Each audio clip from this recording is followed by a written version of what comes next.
Apa kabar? Saatnya Anda menyimak berita daerah bersama saya, Hairul Amri. Sejumlah berita menarik telah kami siapkan untuk Anda. Dan berikut 3 berita utama hari ini. Jembatan putus digerus banjir, warga di Lombok Timur bangun jembatan darurat dari bambu. Tikam mahasiswa usai cekcok di rumah indekos, seorang pemuda asal Dompu diringkus polisi.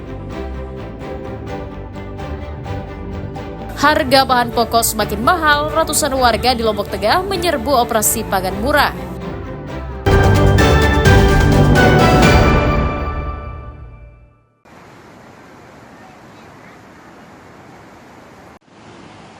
Putusnya jembatan penghubung antar desa di Kecamatan Suela akibat banjir bandang akhir pekan lalu menyebabkan terganggunya aktivitas ekonomi dan sosial masyarakat sehari-hari.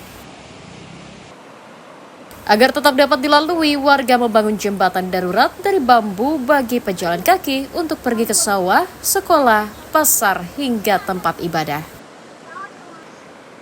Sementara untuk kendaraan tetap harus mengambil jalan memutar jika ingin menuju ke kota kabupaten atau desa tetangga. Warga berharap pemerintah daerah secepatnya membangun kembali jembatan yang rusak karena fungsinya sangat vital sebagai jalur penghubung antar wilayah. Iya masyarakat. Pakai apa, Pak? Ini pakai bambu. Kekasihan kita yang punya pekerjaan itu lah dari sebelah sana. Kita nggak bisa dapat. Selain jalan sini, lewat mana ke warga? Nggak ada. Nggak ada. Cuma ini satu-satunya.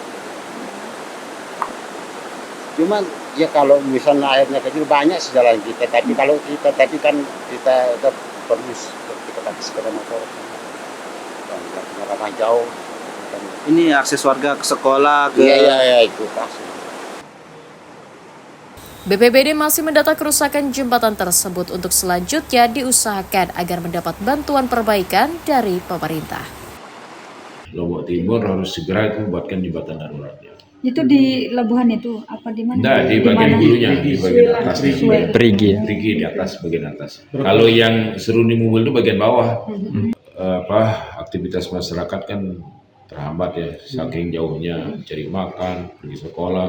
Nah, lebih-lebih yang berbahaya ini MBG, dropping MBG dapurnya di seberang sana kan. Ya, kalau terlalu lama kan nanti lama nyampe-nya gitu. Jalan muter lewat mana terus, Pak? Ya, lewat Jeringo, jalannya jelek juga, jauh. Memasuki musim penghujan, BPBD mengimbau warga untuk mewaspadai dampak perubahan musim dengan berhati-hati saat berada di luar rumah. Emi Kusuma dan Grady Suhli melaporkan dari Kabupaten Lombok Timur. 5 kesempatan sehingga alhamdulillah hari ini tim dari kabupaten 2 kabupaten di Provinsi Nusa Tenggara Barat menjadi zona merah ditemukan kasus gizi buruk memasuki tahun 2025. Dinas Kesehatan mendata Kabupaten Lombok Timur dan Lombok Utara menjadi wilayah tertinggi kasus stunting karena berbagai faktor pendukung, di antaranya kurangnya kesadaran dan pendampingan keluarga. Di Provinsi NTB sendiri, Dinas Kesehatan mendata 54% keluarga belum mendapatkan pendampingan dalam program pencegahan stunting. Selain mengoptimalkan pendampingan di kawasan zona merah, Pemda juga terus melakukan intervensi melalui berbagai program seperti Posyandu, melalui puskesmas dan klinik kesehatan di daerah. Prioritas kita yaitu Lombok Timur dan KLU, karena 2 kabupaten itu sekarang dalam zona merah. Begitu ya Pak Kadis? Okay. Ada rencana aksi orang tua asuh, programnya selama 90 hari dengan pengawasan pemberian makanan selama 90 hari karena memang baru terukur adanya peningkatan berat badan dan sebagainya itu. Program ini kita laksanakan selama 90 hari. Selain menggencarkan kembali program bakti stunting, Pemda juga akan meneruskan program orang tua asuh di seluruh kabupaten kota sebagai bentuk pendampingan secara langsung pada anak yang mengalami gizi buruk. Emi Kusuma dan Riyadi Sulhi melaporkan dari Kota Mataram.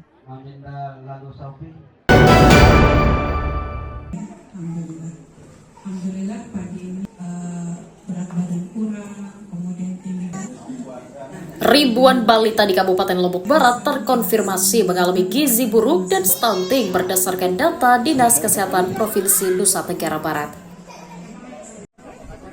Temuan angka gizi buruk dan stunting yang mencapai 5.500 balita mendapat perhatian serius dari pemerintah kabupaten. Berbagai langkah diupayakan diantaranya dengan melakukan revolusi gizi dari desa dengan pengadaan susu gratis bagi balita pengidap gizi buruk dan stunting.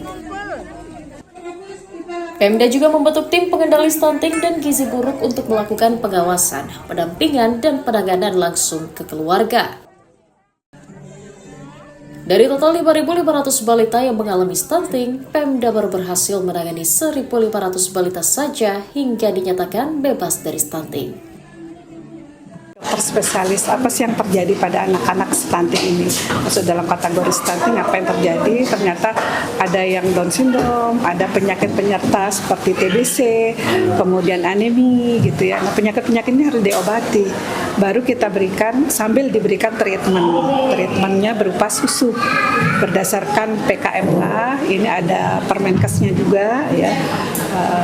Dan kita berikan selama 3 bulan. Mudah-mudahan dengan selama 3 bulan sambilan juga dipantau oleh tim dari puskesmas. Alhamdulillah supaya anak bisa jadi sehat, supaya dia berhenti kayak stunting. Senang ikut program ini. Tadinya kenapa, apa alasannya itu?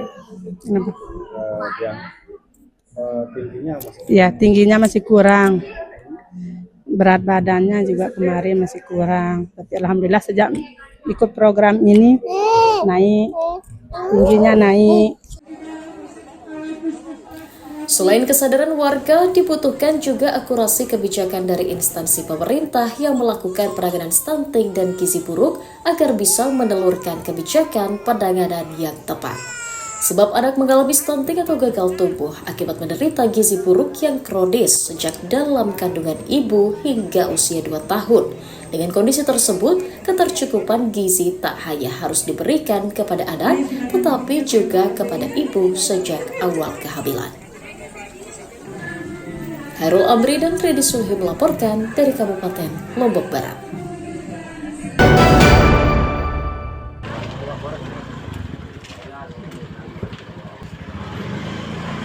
Pemuda berinisial NS ditangkap Satuan Reserse Kriminal Polresta Mataram karena diduga berkomplot menjamret warga di sejumlah lokasi di wilayah Kota Mataram. Tersangka ditangkap di rumah temannya di lingkungan Cemara, Kecamatan Selaparang atas keterangan dari rekannya SL yang telah ditangkap sebelumnya.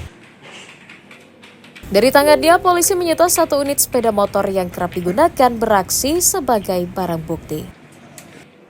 Tersangka mengaku bertugas sebagai joki, sementara SL bertugas merampas perhiasan korbannya.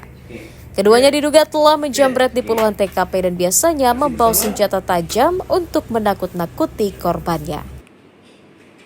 Pada saat mengendarai sepeda motor di Jalan Majapahit, tiba-tiba 2 orang mengendarai sepeda motor. PCX memepet dari samping kiri, kemudian merampas atau menjamret gelang emas milik korban. Pada saat itu korban sempat melakukan pengejaran terhadap para pelaku sampailah di perempatan Seruni. Korban diancam dengan sebilah golok oleh pelaku. Tersangka mengaku ikut menjamret untuk modal bermain judi online dan membeli narkotika. Gimana caranya kamu? Gimana cara? Saya yang ambil. Bukan Sida yang ambil. Sida sebagai apa? Depan. Joki. Ya. Berapa sudah jual? Berapa sudah jual? 3,5 juta. Bagi 2 hasilnya. Iya. Terus dari hasil jual itu untuk apa? Pakai apa? Pesta apa? Narkoba. Atas ulahnya, pemuda 20 tahun itu dijerat pasal 365 Undang-Undang KUHP tentang pencurian dengan kekerasan dengan ancaman hukuman 9 tahun penjara. Awaludin dan Riyadi Sulhi melaporkan dari Kota Mataram.